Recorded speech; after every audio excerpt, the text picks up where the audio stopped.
Overlap मध्ये आपण असं सांगितलं, the coming of one orbital over the another orbital is known as a overlap.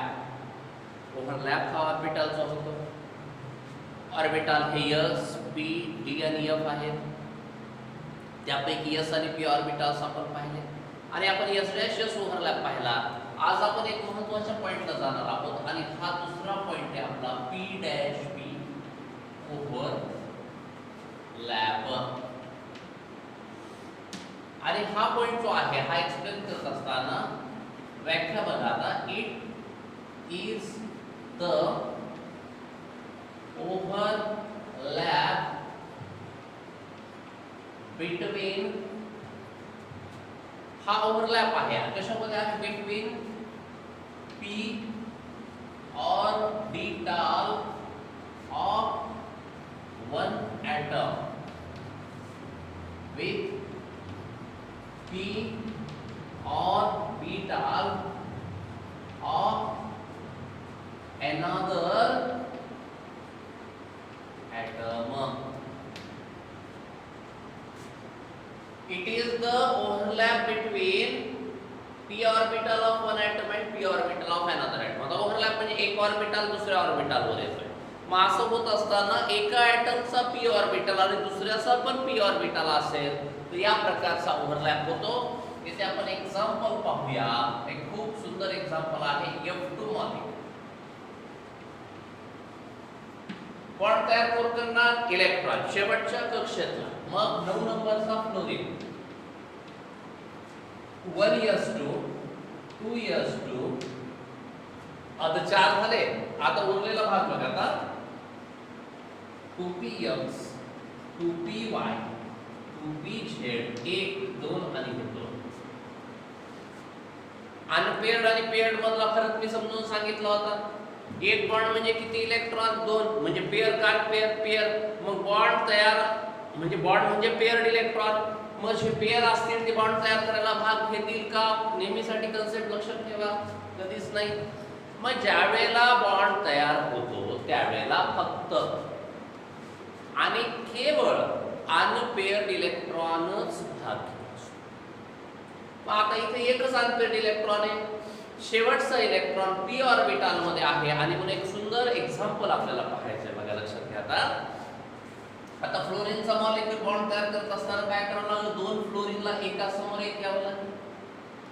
मग अशा परिस्थितीमध्ये आता तुम्हाला मी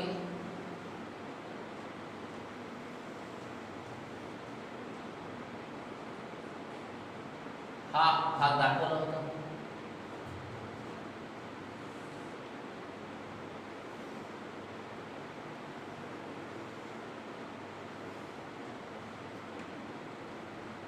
पी ऑर्बिटल किंवा 2pz ऑर्बिटल म्हणा, पी ऑर्बिटल ऑफ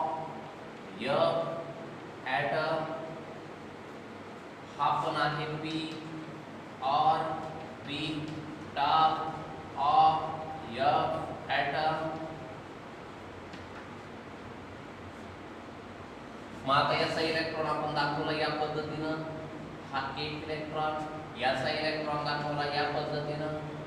आता फक्त कन्फ्युजन एवढं होतं की हा ओव्हरलॅप होत असताना इथे इलेक्ट्रॉन आहे का नाही, हा भाग कमी होणार आहे आणि हा भाग वाढणार आहे. आता डायग्राम बघा कशी येते. छान पेन्सिलने व्यवस्थित डायग्राम काढायचा.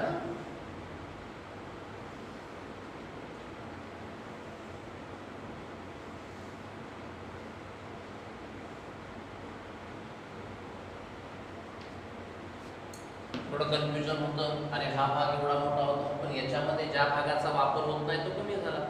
इथे थोडा जास्त भाग लागेल म्हणून हा भाग कमी झाला, हा भाग कमी झाला आणि हा जो तयार झाला हा झाला पी डॅश पी ओव्हरलॅप. आणि हा कुठला मॉलिक्यूल तयार झाला, F2 मॉलिक्यूल. ओव्हरलॅप कुठे माहिती का, हे पाहू.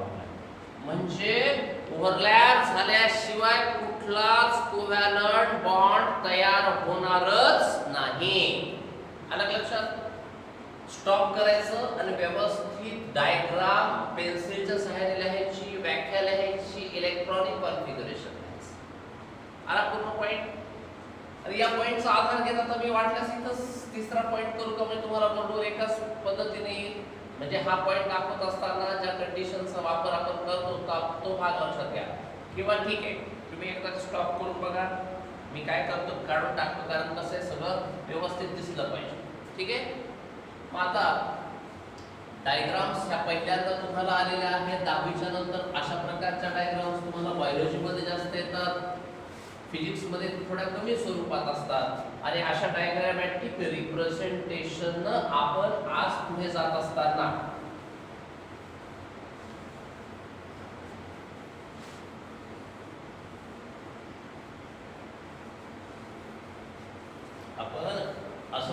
असताना एक प्रामुख्यानं आजचा आपला तिसरा हा पॉइंट आहे एस डॅश पी ओव्हरलॅप.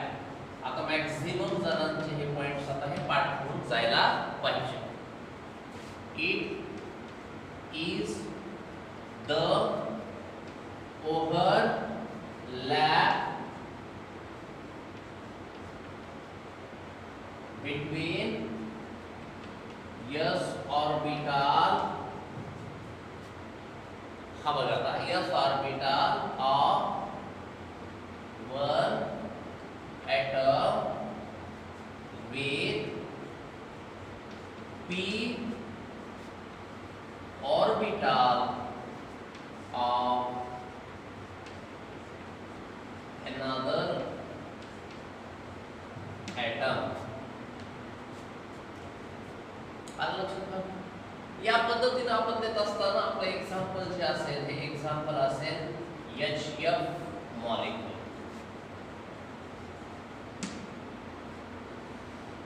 मग आता HF म्हणजे बघा आता याचा काय भाग आहे, हायड्रोजनचं इलेक्ट्रॉनिक कॉन्फिगरेशन 1H बरोबर आहे 1s1, म्हणजे हायड्रोजनचा शेवटचा इलेक्ट्रॉन हा s ऑर्बिटल मध्ये आहे म्हणून s ऑर्बिटल. आणि आताच थोड्या वेळापूर्वी आपण 9 नंबरचा फ्लोरीन अगदी या पद्धतीने पाहिला 1s2 2s2 2px 2py 2pz, हा 2 आणि हा 1. पेयर्ड आणि अनपेयर्ड इलेक्ट्रॉन मधला फरक आपण दाखवत असताना प्रामुख्याने असं सांगितलं की जे अनपेयर्ड इलेक्ट्रॉन आहेत केवळ ते आणि तेच फक्त बॉन्ड तयार करू शकतात, कारण पेयर्ड इलेक्ट्रॉनला बॉन्ड करण्याची आवश्यकता नसते. आणि मग तो p ऑर्बिटल HF मॉलिक्यूल मध्ये हायड्रोजन हा कोणासोबत बॉन्ड तयार करतोय, हायड्रोजन हा फ्लोरीन सोबत बॉन्ड तयार करतोय. आता हा पहिल्यांदा एक थोडा वेगळा पार्ट येतोय आणि इथे आपला ओव्हरलॅपचा कन्सेप्ट संपून पण जाईल. मग आता आपल्याला हायड्रोजनचा घेत असताना लक्षात घ्या, आता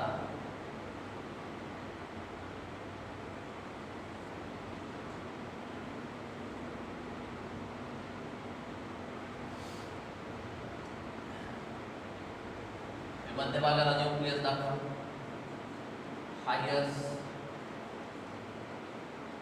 हा orbital of hydrogen atom plus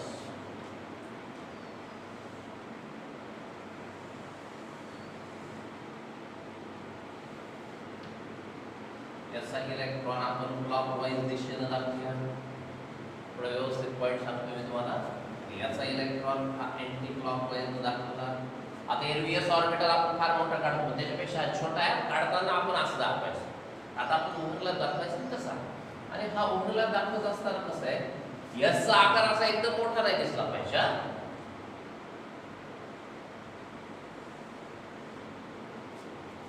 या स्वरूपामध्ये आला तर आपल्याला पुढचा हा ओव्हरलॅप जो आहे का हा दाखवण्यासाठी सोपं जातो.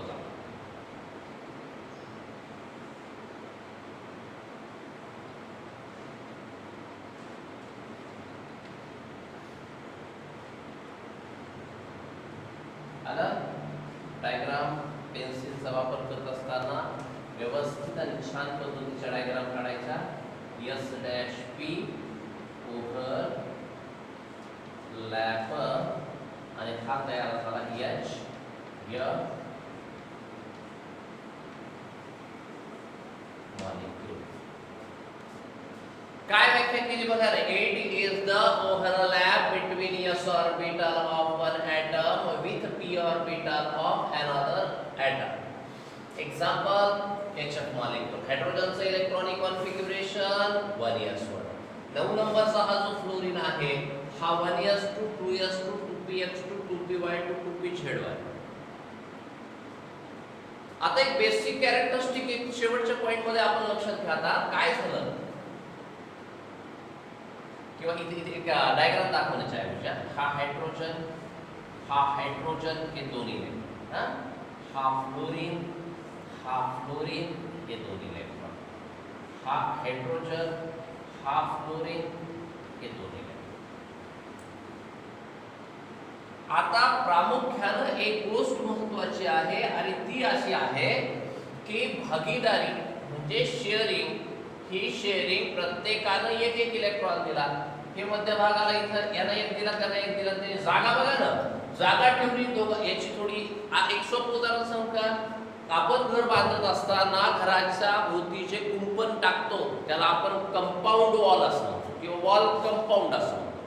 ती कंपाऊंड वॉलची जी भिंत असते का, ही दोन शेजारच्या घरामध्ये आपल्यामध्ये असणारं एक पार्टिशन असतं. ते बांधत असताना तुम्हाला लक्षात आलं का आता असतंच कंपाऊंड वॉल किती, एवढीच जागा. मग त्याच्यामध्ये अर्धी जागा त्या शेजाऱ्याची असते, अर्धी जागा आपली असते आणि दोघांच्या मधून ती कंपाऊंड वॉल आलेली असते. आणि त्या कंपाऊंड वॉलवर बऱ्याच वेळेला भांडणं पण होतं. तीच गोष्ट इथे लक्षात ठेवायची. इथे काय झालं, हायड्रोजन होता. आता दोघं सारखे असल्याच्या नंतर काय येतं अडचण माहितीये का? दोघे सारखे असल्याच्या नंतर किंवा दोघांची ताकद सारखी असल्याच्या नंतर एवढी विशेष अडचण जात नाही. मग आता एक सोपं उदाहरण सांगतो. एक बिझनेस सुरू केला, समजा एक छोटं हॉटेल टाकलं, 50,000 दोघांनी दिली, 1 लाखाचं हॉटेल टाकलं आणि हॉटेल खूप चांगलं चालायला लागलं. मग त्या दोघांपैकी काय वाटतं की मला एकट्यालाच हे हॉटेल पाहिजे. पण तसं झालं तर मग काय होतं, तसं हा बॉन्ड तयार करत असताना यानं एक इलेक्ट्रॉन दिला, त्यानं एक इलेक्ट्रॉन.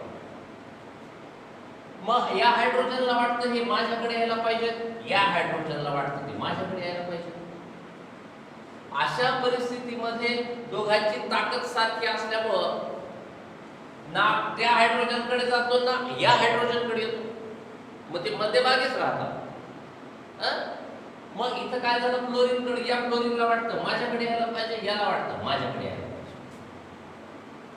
पण दोघं सारखे असल्यामुळं, आणि इथे एक नाव आहे बरं, ही काय म्हणायचं, एक पॉइंट व्यवस्थित पाहता.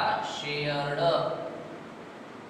म्हणजे भागीदारी झालेली, shared pair of electron, shared pair of electron, भागीदारी झालेली इलेक्ट्रॉनची पेअर. याला काय वाटायले, माझ्याकडे यावं. वाटणं म्हणजे काय, टेंडन्सी. कोणाला वाटायले, ॲटमला वाटायले. काय वाटायले, आपल्याकडे यावं. यावं म्हणजे attractive. Tendency of atom to attract shared pair of electron. कोणाकडं, आपल्याकडे. Towards itself. ही व्याख्या महत्वाची आहे. इज नोन ॲज, एक मोस्ट इम्पॉर्टंट, ही व्याख्या आज पाठ करून टाकायची तुम्ही. Electro negativity.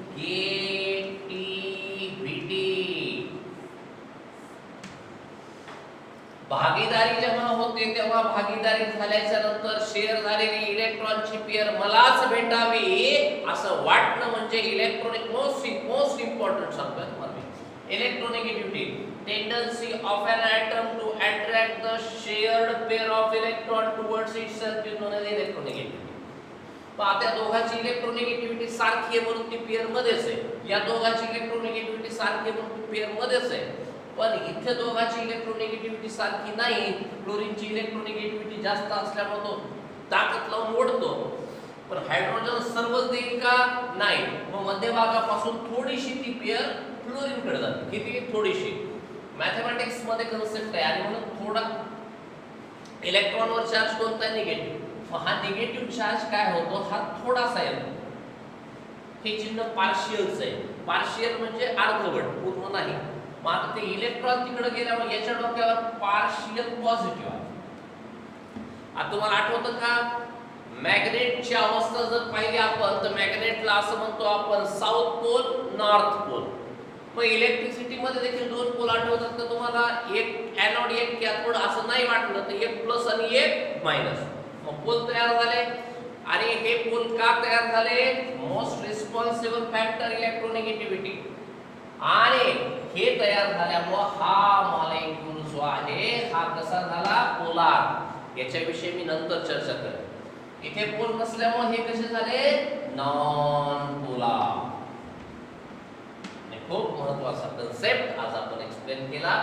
इथे मला लिहायचं राहिलंय p orbital of f atom.